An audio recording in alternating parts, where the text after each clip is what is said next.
오늘 우리가 읽은 말씀을 가지고 우리는 누구의 것인가 이런 제목으로 함께 은혜의 말씀을 나누도록 하겠습니다. 여러분, 오늘 말씀에서 한 번쯤 들어봄직한 말이 나오죠. 그 유명한 가이사의 것은 가이사에게, 하나님의 것은 하나님에게. 이거 들어보셨죠? 근데 여러분, 이 말씀을 들었을 때 언뜻 딱 이렇게 왔을 때 어떤 느낌이 드세요? 뭔가를 바치라 이런 느낌으로 다가오지 않으세요? 사실 실제로 이 말씀을 보면서 헌금하라는 얘기인가 보다 이렇게 받아들이는 분이 혹여 있을지도 모르겠습니다. 그런데 이 본문은 헌금하라는 소리가 전혀 아닙니다. 그렇다면 오늘 이 말씀은 도대체 무슨 말씀인지 한번 이 성경이 말하고 있는 말씀을 한번 들어보도록 하겠습니다. 한 사람이 포도원을 만들었습니다. 그리고는 그 포도원을 농부에게 세를 주고 다른 나라로 갑니다.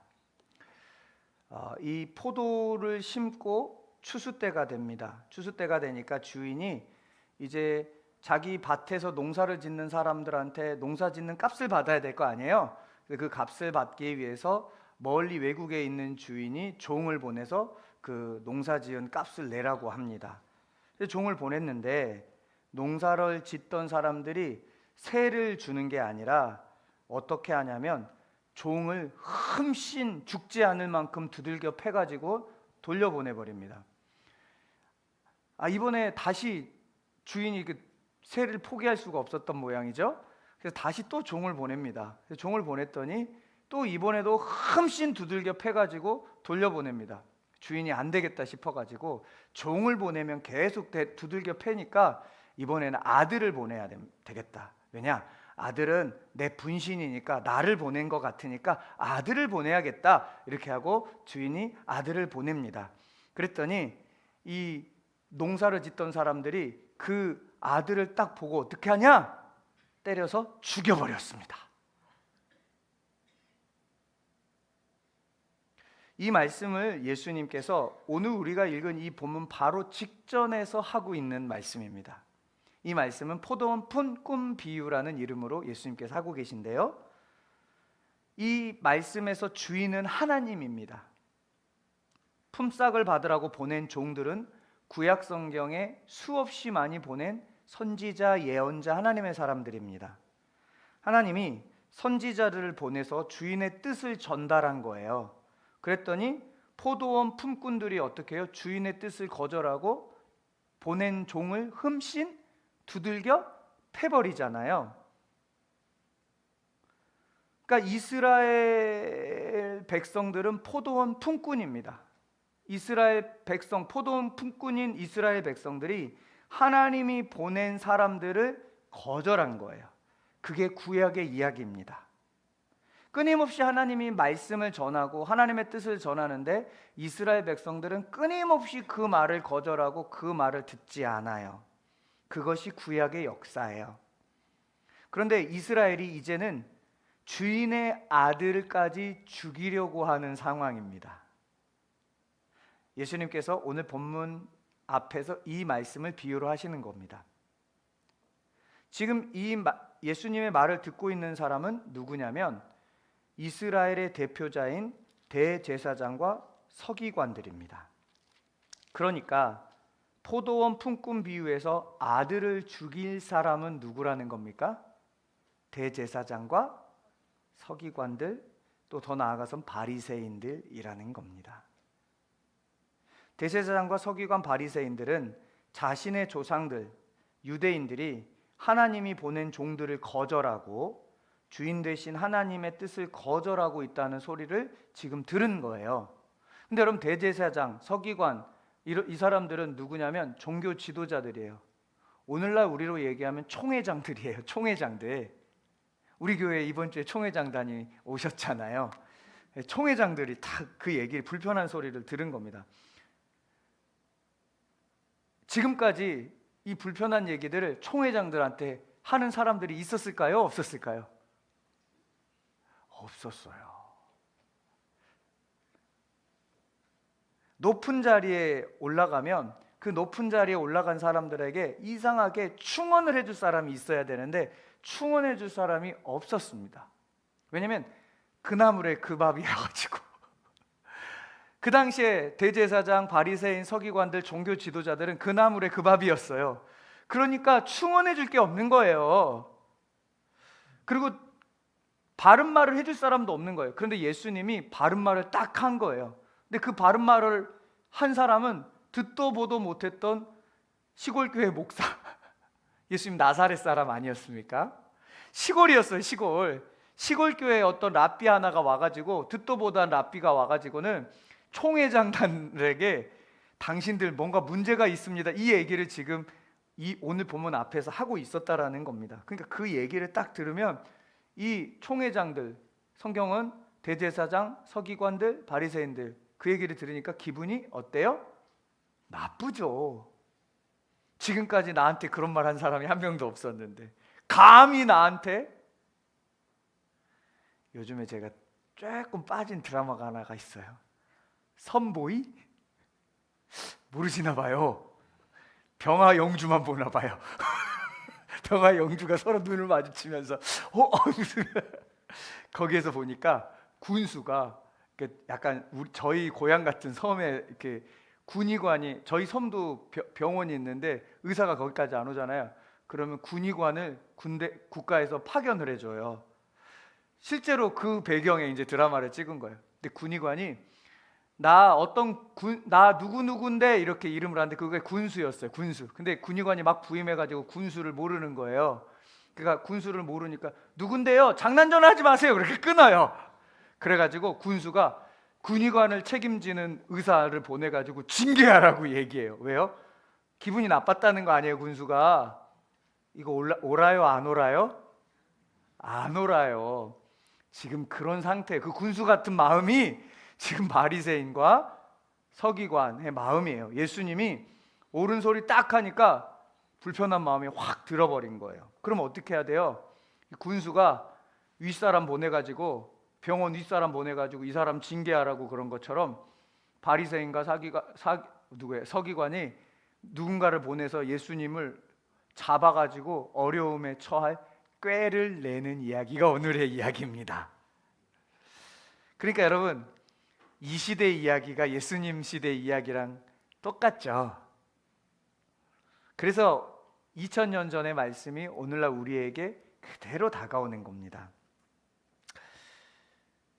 오늘 19절을 한번 읽어볼까요? 다 같이 19절 시작. 서기관들과 대제사장들이 예수의 이 비유는 자기들을 가리켜 말씀하심인 줄 알고 즉시 잡고자 하되 백성을 두려워하더라. 아멘.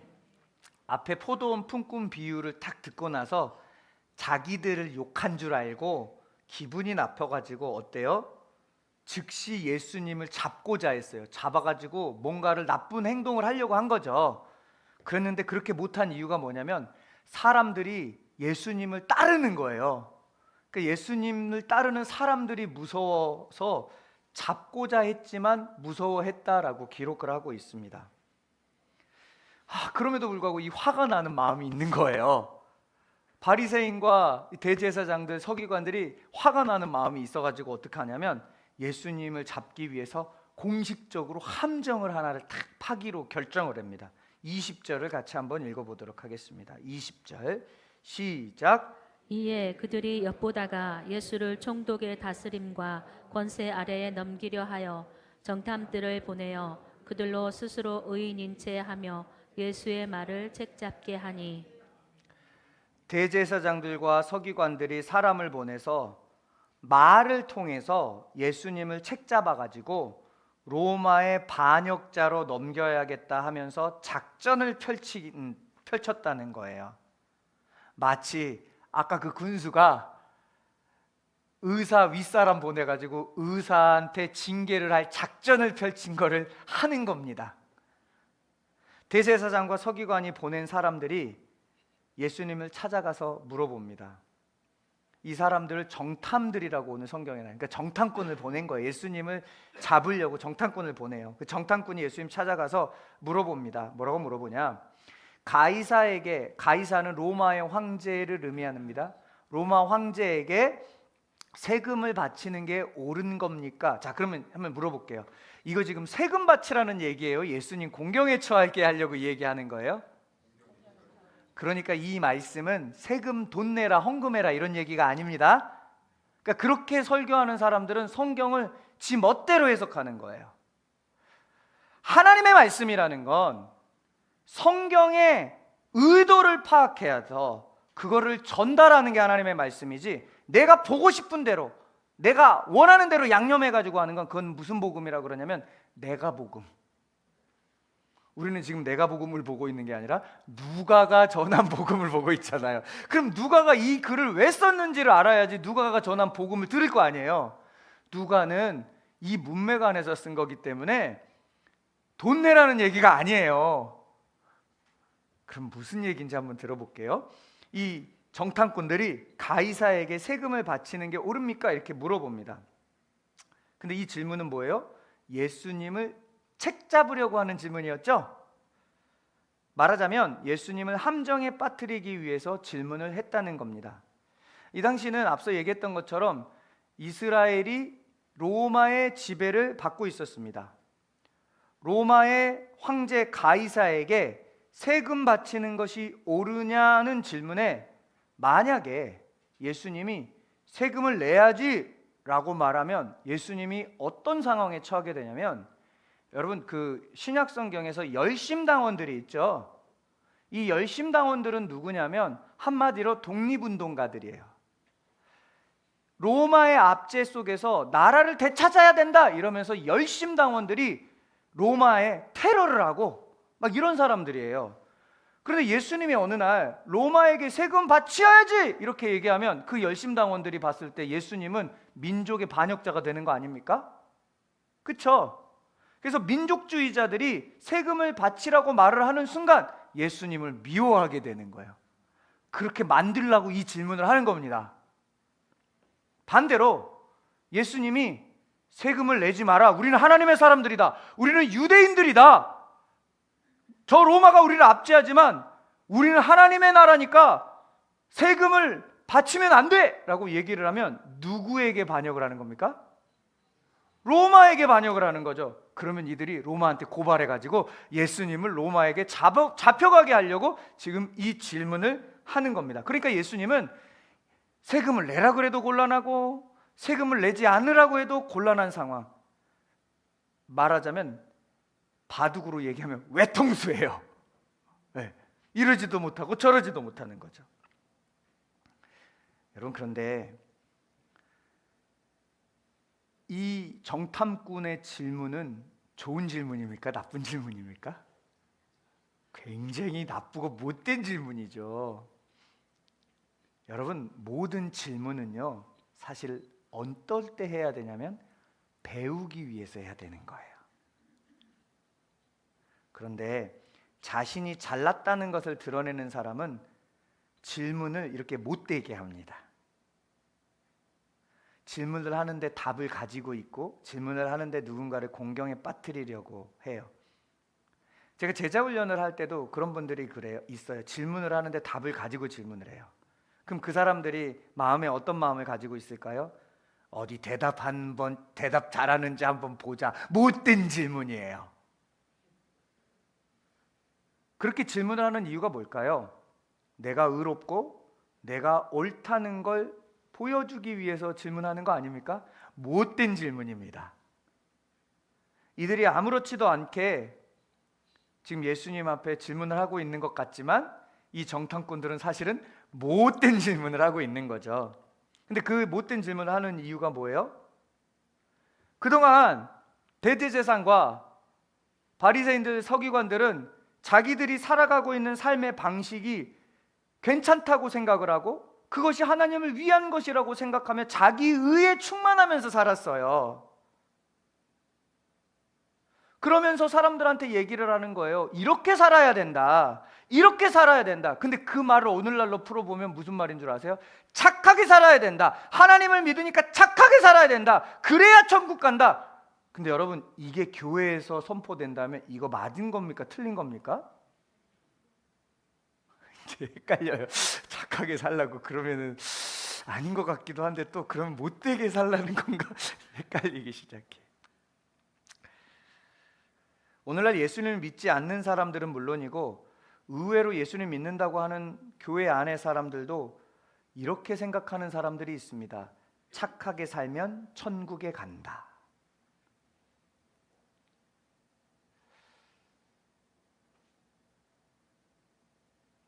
그러나 여러분, 천국은 착하게 살아서 가는 곳이 아닙니다. 오직 예수님 믿음으로 가는 겁니다. 왜 예수님 믿음으로 가냐고요? 여러분, 봄이 되면 요즘에 러브버그가 너무 많잖아요. 러브버그 아시죠? 봄에 그 까만 벌레 많잖아요. 어느 날 보니까 러브버그 한 마리가 제 몸에 한 쌍이 제 몸에 붙어가지고 저희 집에 따라 들어왔습니다. 그 벌레는 스스로 들어왔습니까? 저의 힘으로 들어왔습니까? 저의 힘으로 들어왔습니다. 그 벌레가 우리 집에 들어온 거는 저한테 붙어 있었기 때문에 들어온 거죠. 마찬가지입니다. 우리의 힘으로 천국에 갈 수 있는 게 아닙니다. 착하게 살면 천국에 갈 수 있다라는 말은 우리의 힘으로, 내 노력으로 천국에 갈 수 있다는 말이죠. 그리고 더욱이 착함의 기준이 무엇입니까?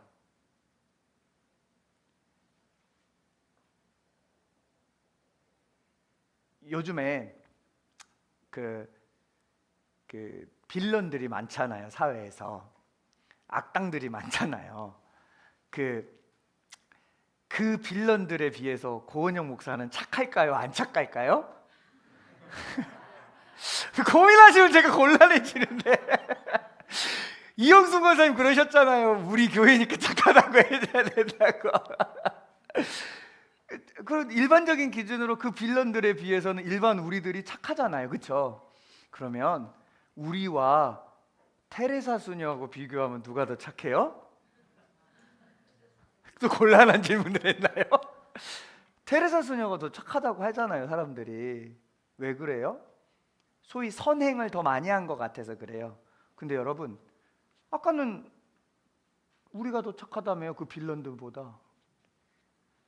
절대 기준이 없는 거예요. 착함에는.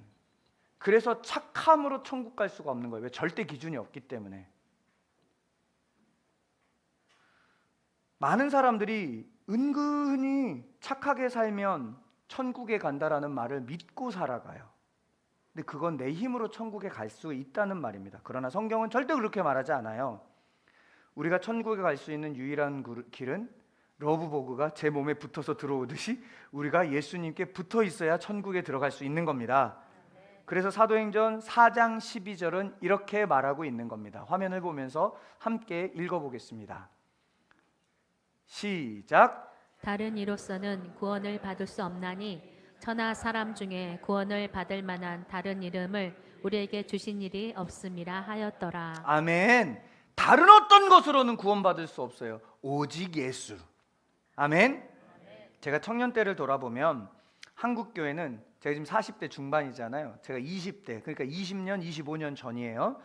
그때를 돌아보면 한국 교회는 청년들에게 꿈에 대한 설교를 참 많이 했어요. 그래서 이제 여름이 돼서 수련회 가잖아요. 수련회 강사들은 다 꿈 얘기했어요. 저도 가끔 그때 들었던 걸 가지고 선포하면서 기도를 해줘. 그 구호는 너무 좋아서. 그 구호가 뭔 줄 아세요? 10대에 꿈꾸고 20대에 준비하여 30대에 영향력을 바라자. 요셉이 10대 17살 때 꿈을 꿔요. 그래서 17살부터 30살까지 감옥에 갇히고 보디발의 집에 가서 막 노예 생활 힘든 것 같지만 어때요? 그곳에서 정치 훈련하고 살림 훈련한 거예요. 그러니까 10대에 꿈을 꾸고 20대에 준비하라 그래요. 그리고 30살에 정확하게 애굽의 총리가 되거든요. 그러면서 외쳤어요. 10대에 꿈꾸고 20대에 준비하여 30대에 영향력을 바라라. 저는 이 구호 너무 좋아서 제가 취해서 우리 학생들한테 얘기해요. 우리 학생들 10대에 꿈꾸고 20대에 준비해서 30대부터 영향력 있는 인생이 되기를 축원합니다. 별로 안 좋아하시나 봐요. 왜 질투하고 그러세요? 다시 한번 하겠습니다. 우리 청소년들 10대에 꿈 꿔서 20대 대학 가서 잘 준비해서 이제 내 실력을 갖춘 다음에 30대부터 이 사회에 쓰임받는 영향력 있는 인생이 되기를 축원합니다. 이렇게 하면 했다니까요. 그러면서 이 구호에 너무 좋잖아요. 그러니까 이 청소년들은 내가 꿈을 꿔야지. 그런데 그때 내놓은 샘플링을 다 어떻게 하면 사회 요직의 높은 자리에 그러면서 그때는 나는 누가 될 거야? 어저께 제가 승우랑 얘기하면서 승우야 나는 대통령이 될 거야. 그랬더니 승우 무서워. 그래서 저도 웃겨가지고 무슨 얘기하다가 무슨 얘기하려다가 그랬더니 그런 식으로 막 높은 데 막 가고 싶어 하는 거예요. 준비도 안 하면서. 그런데 이제 막 꿈꿔요. 오케이. 20대들 그 얘기를 듣고 아 내가 준비만 잘하면 30대에 영향력을 미칠 수 있겠구나. 그러면서 준비를 하는데 현실이 그렇게 쉬워요? 녹록지가 않잖아요. 구호로 그냥 강연으로 너무 좋았어요. 김창옥 교수 같은 강연 같은 거예요. 교회에서 그런 거에 감동해요. 그래서 그분이 전국에 돌아다니고 전 세계로 돌아다녀서 저도 그분하고 같이 중국에 같이 갔었던 기억이 있거든요. 근데 그 꿈을 꾸라고 하는 그 설교의 내용은 결론은 뭐냐면 높은 자리에 올라가야지 하나님께 쓰임 받을 수 있습니다. 이 설교였어요. 그러면서 그 설교에 힘을 더하기 위해서 사회에 좀 자리 찾아간 사람들을 불러왔어요. 대표적인 사람이 누구였냐면요, 개그맨 오지연이 있죠. 안녕 민이라고 해, 이런 사람. 그 다음에 김장훈 씨. 김장훈 씨 엄마가 목사님이잖아요. 그래서 김장훈 씨를 데리고 와가지고 김장훈이 뭐 이러면서 막 노래하고 이러면서 막 집회를 했어요. 그러니까 사람들이 샘플링이 있는 것 같잖아요. 그러니까 와, 청소년들이 내가 꿈을 꾸고 20대에 준비하여 30대 영향을 받아야지. 그러면서 청년들이 막 열광했어요. 그 세대가 우리예요. 우리 지금 3, 40대. 왜 열광했을까요? 그 설교를 들으면 저 샘플링처럼 나도 높은 자리에 올라갈 수 있을 것 같거든요. 열광했어요. 하나님 꿈을 달라고 기도했어요. 그러니까 기도하니까 다 좋아 보여요. 어느 날 그 단체에 저희 아내가 결혼하기 직전이었어요. 간사를 하고 싶다 그러는 거예요. 그래서 제가 여보 거긴 아닌 것 같아. 그냥 찬양팀만 해, 찬양팀만. 여보라 그러면 아직 결혼 안 했으니까 여보라 그러면 안 돼. 제가 그러면서 이렇게 얘기했어요. 거기는 복음이 없어. 그 단체가 수련회를 하잖아요. 한 번 모이면 1000명씩 6차를 합니다. 그럼 3주간 3일씩 계속해서 6차를 하면 그럼 몇천 명 하는 거예요? 6천. 너무 어려운 질문했나요? 집회 6,000명 하는 거예요. 젊은이들이 열광해요. 사진 한번 찍어주세요. 목회자한테. 목회자도 아니죠. 그때 그 설교의 내용은 다른 거 하나도 없었어요. 복음은 없고 예수님은 없고 너는 위대한 사람이 될 수 있어. 저도 그 설교를 얼마나 많이 들었는지 저는 그분의 책을 달달달달 외워버렸어요. 지금도 여기서 2시간, 3시간 하라고 해도 그분의 내용 할 수 있어요. 그때로부터 그 설교를 들었던 세대가 20년이 지났습니다. 우리 세대예요. 3, 40대. 그때 말씀을 들었던 사람들은 어디 있습니까? 위대한 사람이 되어 있는 사람은 몇 명이나 될까요? 꿈을 이룬 사람들은 몇 명이나 될까요? 그 설교를 듣고 자란 그 시대에 가장 보편적으로 했던 설교를 들었던 우리 시대의 30, 40대 사람들, 지금 한국교회에서 가장 무너진 세대예요. 우리 교회도 마찬가지잖아요. 우리 교회도 3, 40대가 몇 명이나 됩니까? 그런데 이게 우리 교회만의 문제가 아니에요. 한국교회 전체를 봐도 3, 40대가 없습니다. 높은 곳에 올라가라는 말에 열광했던 사람들 중에 실제로 그 자리에 올라간 사람은 얼마나 될까요? 우리의 꿈이 정말 하나님 나라를 향한 꿈이었다면 그들은 지금도 교회를 사랑하고 하나님을 섬기고 있었을 겁니다. 그런데 그들은 하나님 나라를 위한 꿈이 아니라 자기 잘 되고 자기 출세하고 자기 잘 먹고 잘 사는 것을 향해서 그 욕망에 부추겨서 하나님을 이용하려고 했던 사람들, 그 젊은이들은 지금 다 어디 갔습니까? 저는 묻고 싶습니다. 그 당시 열광했던 사람들의 주인이 정말 예수님이었을까요? 아니면 예수님을 이용해서 그저 출세만 하고 싶었던 걸까요? 오늘날 이런 종교인들이 너무나도 많습니다. 그래서 저는 이야기합니다. 주여 주여 외치면서 종교인인 척한다고 그 사람이 진짜 믿는 걸까? 주님도 마태복음 7장에 얘기합니다. 나더러 주여 주여 하고 선지자 노릇하면서 하나님의 말씀을 선포하고 수많은 기적과 이적을 베풀어도 나는 도무지 그 사람을 알지 못한다. 그럼 어떤 사람이 천국에 가냐? 정말 나를 주인으로 삼고 주님의 주권을 인정하면서 그 주님의 말씀을 따르는 사람, 우리 경안 가족들이 그런 사람들이 되기를 축복합니다. 신앙생활을 한다고 하지만 주님이 주인이 아닌 성도들이 너무나 많습니다. 그래서 교회 와서 자기 입속 챙기려고 그러고 자기 의를 위해서 살아가는 종교인들이 너무나 많아요. 그래서 제가 얘기하잖아요. 여러분의 기도를 보면 내 입속을 챙기는 신앙인지 아닌지를 안다니까요. 여러분 기도하는데 왜 기도를 오래 못하는 줄 아세요? 내 기도밖에 안 해서 그래요. 내 기도하면 별로 말할 게 없어요. 그런데 하나님 나라를 위해서 기도해 보십시오. 대한민국을 넘어서 북한을 통해서 중국을 가고 몽골을 가고 유럽으로 가고 실크로드를 타고 이제 유럽을 가죠. 그리고 밑으로 내려와 가지고 아프리카도 가고 좀 더 가가지고 다시 미국도 보이고 그 열방을 위해서 기도해 보십시오. 1시간 그냥 갑니다. 우리 성도들 한 사람 한 사람을 생각하면서 기도해 보십시오. 저 사람이 하나님 나라를 누릴 수 있도록 도와주십시오. 금방 가요. 그런데 내 기도하면 되게 짧아요. 자기 입속만 챙겨요. 자기 의만을 위해서 살아가요. 이런 종교인들이 너무나도 많습니다. 묻고 싶습니다. 정말 주인이 하나님이신지. 그런데 이런 사람들에게 필요한 게 있어요. 이런 분들에게 진짜 하나님의 은혜가 필요합니다. 그래야 살기 때문에 그래요. 이런 사람들에게 정말 필요한 게 십자가 복음입니다. 그래야 살기 때문입니다. 많은 사람들은 기독교를 착하게 사는 종교라고 생각을 합니다. 그래서 밖에 나가서 예수 믿는데 좀 뭔가 잘못하면 예수 믿는 사람들이 그런다고 뭐라고 하잖아요. 왜 그래요? 그 사람들이 예수 믿고 기독교인은 착해야 된다고 생각을 하기 때문에 그래요. 그런데 여러분 성경은요 누가 더 착한가를 말하지 않습니다. 성경은 누가 착한가를 묻는 게 아니라 누가 죄의 문제를 해결하는가를 말하고 있는 겁니다. 고대 이집트에 호루스라는 신이 있습니다. 사람 모양인데 얼굴은 독수리하고 있는 신상, 그런 그림 이미지 보신 적 있으세요? 이게 호루스라는 이집트의 신입니다.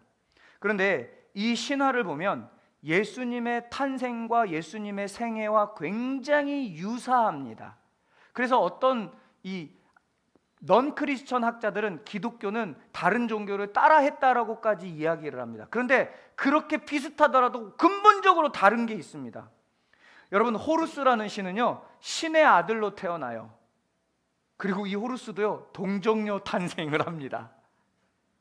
호루스가요 세례를 받아요. 그리고 광야에서 시험도 받아요. 또한 여러 가지 기적을 행하고 심지어 죽었다 부활합니다. 어때요? 예수님 이야기랑 완전 똑같죠? 그런데요 완전한 결정적인 차이가 있습니다. 호루스는 죄를 용서를 하지 못합니다. 여러분 무당 병 고칠 수 있습니까? 못 고칩니까? 고쳐요. 기적 행한다는 거죠. 그러나 그 무당이 죄는 해결 못합니다. 인간의 가장 큰 문제는 병이 아닙니다. 죄입니다. 그런데 이 죄를 호루스도 무당도 해결 못합니다. 기독교의 중심은 기적이 아니라 십자가입니다. 왜 십자가가 중심인 줄 아세요? 그 십자가에서 달린 예수 그리스도께서 우리의 모든 죄를 담당하고 죽으셨기 때문입니다. 예수님은 누가복음 10장 20절에서 이렇게 말씀하십니다. 함께 읽도록 하겠습니다. 시작. 그러나 귀신들이 너희에게 항복하는 것으로 기뻐하지 말고 너희 이름이 하늘에 기록된 것으로 기뻐하라 하시니라. 아멘. 기적을 행하고 기적을 체험하는 것으로 기뻐하지 말래요. 뭘로 기뻐해요? 우리의 이름이 하늘에 기록된 것, 우리가 하나님 백성 된 것으로 기뻐하라고 합니다. 저와 여러분 하나님 백성입니다. 기뻐할 수 있기를 축복합니다. 항상 기뻐하라. 아멘. 우리는 바로 우리를 구원하신 이 예수님을 바라봐야 할 줄 믿습니다. 그런데 오늘 본문의 사람들은 그 예수님을 바라보지 못하고 오히려 예수님을 거절하고 외면하고 심지어 죽이고 잡기 위해서 지금 예수님을 공경에 빠뜨리려고 합니다. 로마 왕 가이사에게 세금을 바치는 게 옳습니까? 그때 예수님이 이렇게 말씀하십니다. 데나리온 하나를 내게 보여줘라. 데나리온 하나를 다 그 질문한 사람들한테 보여줬겠죠. 본문에 기록되어 있지는 않았지만 본문 사이에 그 본문과 본문 사이에 있는 어간을 읽어보면 아마 이런 말들이 있었을 것 같아요. 데나리온에 누구의 형상이 새겨져 있냐? 이렇게 물어보셨을 것 같아요. 그러니까 예수님을 공경에 빠뜨리려고 질문한 사람들이 얘기했겠죠. 가이사의 형상이 써져 있는데 말하자면 우리 뭐 10,000원짜리 50,000원짜리 사람 써져 있는 것처럼 그려져 있는 것처럼. 그래서 가이사의 형상 로마 황제가 써져 있는데요. 그때 예수님께서 얘기하는 거예요. 그래? 그럼 그거 가이사한테 줘. 예수님은 국가 질서를 부정하신 게 아닙니다. 그러니 나라가 정한 세금은 정당하게 내야 한다라고 말을 하고 있어요. 그래서 저도 세금을 냅니다. 목회자 세금. 한간의 교회가 목회자 세금을 내는 게 종교 탄압이라고 이야기하는 이상한 사람들이 있습니다. 이게 바리새인과 제사장들이 하는 짓들입니다. 교회한테 세금을 물라는 게 아니라 목회자한테 세금을 물라 그래요. 그럼 제가 받는 사례비 여러분 아시잖아요. 이 정도 사례비 받으면 세금은 낼 게 있을까요? 없을까요? 없습니다. 세금 영원 냅니다. 저. 그런데 교회 돈을 마구 쓰는 사람들에게 세금을 물리려고 하는 제도예요. 교회가 자정 능력이 없으니까 밖에서 자정을 하는 거예요. 근데 그거를 왜곡해가지고 얘기하는 거예요. 성경은 국가에서 내라고 하는 세금을 내는 거예요. 그러니까 여러분 세금 떼먹지 마세요. 제가 이 세금 얘기하니까 지금은 지방에 가 있는 집사인데요. 참좋은교회에서 저랑 같이 청년을 보냈던 안민영이라는 집사가 있어요. 이 안민영이라는 집사가 이랜드를 들어가서 이 하나님 나라 가치로 하는 기업에 나도 일주하고 싶어서 들어갔는데 막상 들어가 봤더니 여러분 비정규직 문제를 이랜드가 제가 콕 집어서 얘기를 해서 좀 죄송해요. 이랜드가 가서 비정규직 문제가 이랜드가 가장 앞장서서 했었어요. 그런데 이 비정규직은 하나님이 정말 기뻐하는 건 아닙니다. 그래서 제가 우리 장로님 잘 되면 절대로 비정규직 두시면 안 돼요. 다 정규직 하셔야 돼요. 왜냐? 사장들은 직원들을 책임지라고 하나님께서 돈을 부여주시는 거예요. 이게 기독교의 경제 원리예요. 그런데 이렇게 보니까 비정규직 문제랑 이 내부적으로 하나님 나라 가치랑 충돌하면서 11조만 많이 내니까 목사님들이 11조 많은 이랜드 회장 사랑의 교회 장로님이 축혀 세우는 거예요. 이거를 현장에서 보면서 이 친구가 말씀의 가치랑 충돌이 일어나는 거예요. 야, 이거 아니구나. 그래서 이랜드를 그만둡니다. 그리고 거기에서 받은 퇴직금과 대출을 모아가지고 저기 부천 중동에 소미미 단팥빵을 오픈을 합니다. 소미미 단팥빵집. 근데 소미미 단팥빵집에 우리 사장님은 예수님이래요. 맨날 이렇게 자기는 그냥 직원이라고 소개해요. 사람들한테. 우리 사장님은 예수님입니다. 이렇게 하면서 그 사업터를 이끌어 나가요. 그런데 이제 우리가 이제 세금을 안 떼려고 어떻게 해요? 현금을 이렇게 주고 거래하잖아요. 그러면 이렇게 직원들이 어때요? 그 세금을 안 떼는 대신 막 깎아도 주고 그러잖아요. 근데 이분은 아니 우리 주님이 사장님인데 주님이 사장님이면 그렇게 하지 않을 것 같아요. 그래서 자기가 자진 신고를 합니다. 이게 그리스도인이에요, 사실은. 그럼 자본주의 논리에 있는 사람들이 이렇게 얘기해요. 바보지 바보!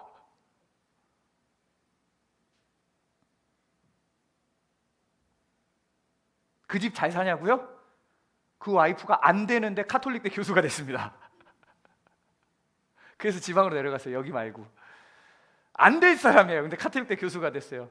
본인은 지금 개인 사업하고 있고, 저는 하나님의 원리로 살면 거기 그 당시에는 문 닫았어요. 그래서 그 당시에는 문 닫았어요. 그렇게 해가지고 돈 못 벌었어요. 그런데 긴 시간에 하나님 그 가정 지금 축복하고 계세요. 저는 이게 믿음 아닙니까? 오늘 세금 문제가 중요한 게 아니라, 그러니까 가이사의 것은 가이사에게 바치라는 얘기는 세금 낼 건 내란 얘기예요. 그러면서 예수님이 말씀하세요. 하나님 것은 하나님께 바쳐라. 동전에 데나리온에 누구의 형상이 딱 그려져 있어요? 로마 황제 가이사의 형상이 그려져 있어요. 하나님 것은 하나님께 바쳐라 하면서 예수님이 아마 이렇게 하셨을 거예요.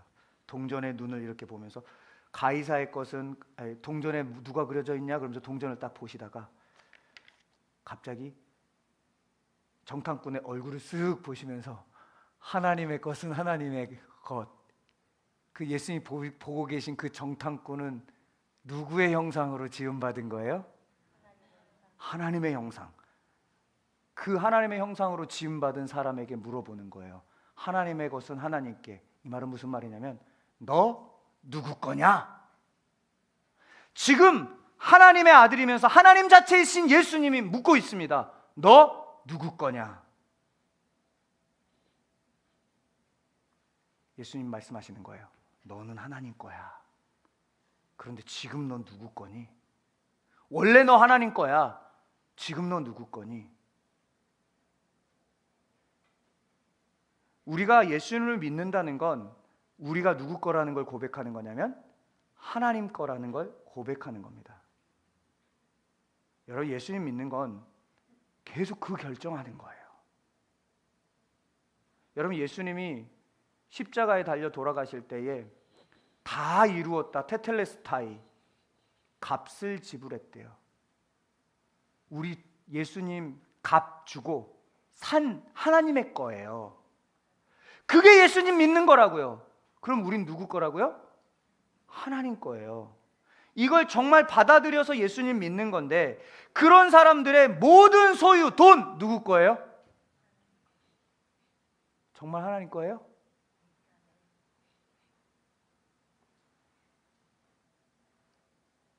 그걸 인정한다면 나의 물질, 나의 시간, 나의 재능, 내게 있는 모든 것도 다 누구 거냐면 하나님 거예요. 그래서 갑자기 하나님께서 주가 쓰시겠다 하라. 마치 예수님께서 십자가 달릴 때 나귀를 보고서 주가 쓰시겠다 하라, 그런 것처럼 우리 주님께서 여러분들이 가가지고 주가 쓰실 거니까 집 좀 팔아라. 그럼 여러분 드리시겠습니까? 그게 예수 믿는 겁니다. 주가 쓰시겠다고 하니까 오늘 직장 그만두고 신학해라. 그게 예수 믿는 겁니다. 예수 믿는 거 쉬운 거 아닙니다. 그런데 주님이 그렇게 우리에게 요구도 안 하세요. 걱정하지 마세요. 갑자기 얼굴들이 너무 심각해지셨. 요구 안 해요. 주님 없어서 요구하는 분이 아니잖아요. 그런데 주님 뭘 보고 싶은 줄 아세요? 아들아, 한 입만. 근데 우리는 그 한 입 안 주려고 기겁한다고요. 이거 내 건데요? 묻고 있습니다. 정말 내게 내 겁니까? 우리가 정말 하나님 거라고 인정하면 주님이 그거 달라고 할 때 안 줄 이유가 없어요. 왜요? 하나님이 그렇게 달라고 할 때는 더 좋은 걸 주려고 그런 거예요. 우리 부모들이 아이들한테 그거 달라고 할 때 내가 필요해서 달라고 그런 겁니까? 마음 보려 그래요? 마음 보면 뭐예요? 음식 그것뿐만 아니라 더 많은 거 사주고 싶잖아요. 이뻐, 막 더 해주고 싶어. 그게 하나님 아버지의 마음입니다. 그런데 우리는 그걸 쥐고 있어요.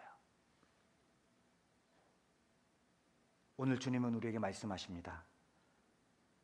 가이사의 형상이 담긴 데나리온을 보며 가이사의 것은 가이사에게, 하나님의 형상을 입은 사람들을 보면서 하나님 것은 하나님께. 하나님께서 사람을 창조하실 때 하나님의 형상으로 창조하셨습니다. 그런데 여러분은 누구 겁니까?